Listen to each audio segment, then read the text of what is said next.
fact. Spida Hunter from ehpfitness.com. He knows a bit about fitness. Indeed he does, a thing or two. Bopping away, it's Spida Hunter from ehpfitness.com joining us from his gymnasium in Christchurch City, or his little section of the gymnasium. G'day there, Spida. Morning, Wammo. You well, my man? Very, very well. Indeed, yeah. Looking forward to another weekend. Tell you what, some time off. I think it's what we could all do with. Oh, mate, you've had a bit of time off lately, so what's going on? More time off. Well, once you get used to it, you just kind of want that to keep on going. Yeah, true that. Once you get used to it, she's hard work starting back at work. And I tell you what, when you are in the thick of it, you can't forget to stop and take stock and breathe, Spida. Breathe. Mate, this I reckon is probably... Oh, actually, it's not probably. It is, I reckon, one of the best things people could learn and understand, because I remember learning about breathing intellectually a while back, say probably about 5 years ago.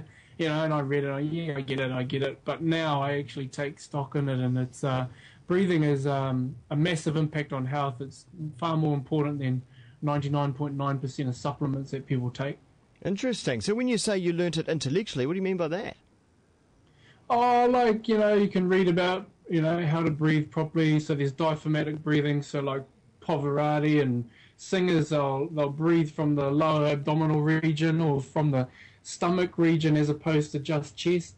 Most people are chest breathers, so they're shallow breathers. So they'll be, short, sharp, panting kind of breaths with that kind, as opposed to a big, deep inhalation from the stomach. Like if you watch a baby, they breathe from the stomach coming out. Mm.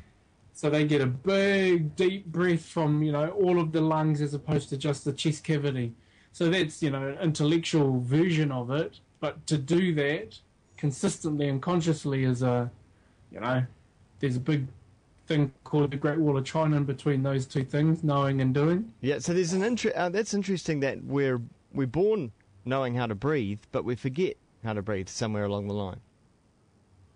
Yeah, it's absolutely true. I've got 2 kids under 2, so naturally they breathe from the stomach, and you see their little wee pot bellies go, coming in and out. Mm. And then, my son has inherited the good genes of myself, and he's got asthma, so...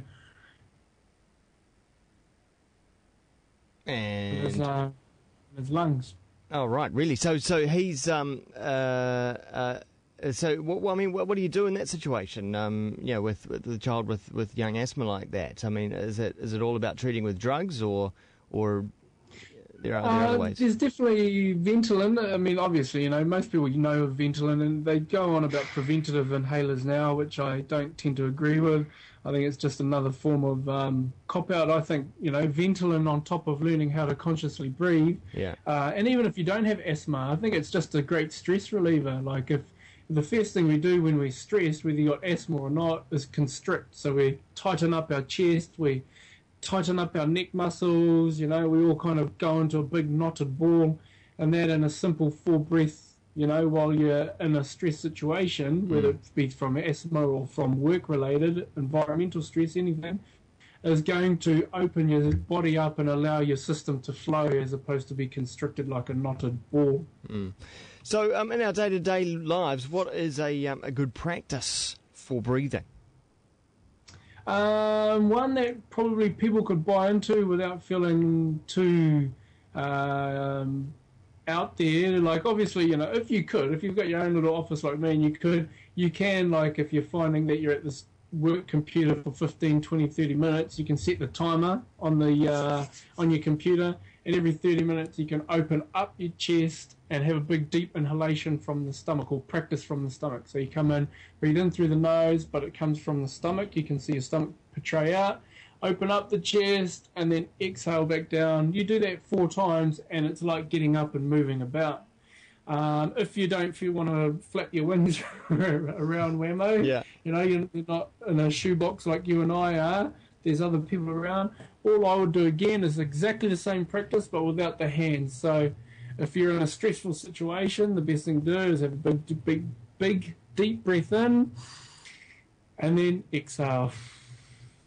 And if you do that 4 or 5 times, you have no choice but to shift your energy, because all of a sudden you're providing oxygen into your cells, and therefore you're opening up the body as opposed to closing it off by being all tight, restricted and stressed and I hate the world and I hate this situation type stuff. Yeah.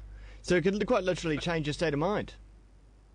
Oh, absolutely, Wammo. Like, if you look at it from a historical point of view, yogis have been doing it for years, you know, talking about breathing and that, and because it's such a natural thing, and, you know, nobody wants to acknowledge that it has such a massive impact on your state of mind. It does. It literally changes your, you know, your reality in that within 10 seconds if you want it to. Wow. Cool. That's Easy, eh, mate? Yeah, very easy, and what a And great. it's free. Yeah, and what a great topic for conversation, because breathing we tend to think is highly natural, but good breathing certainly isn't.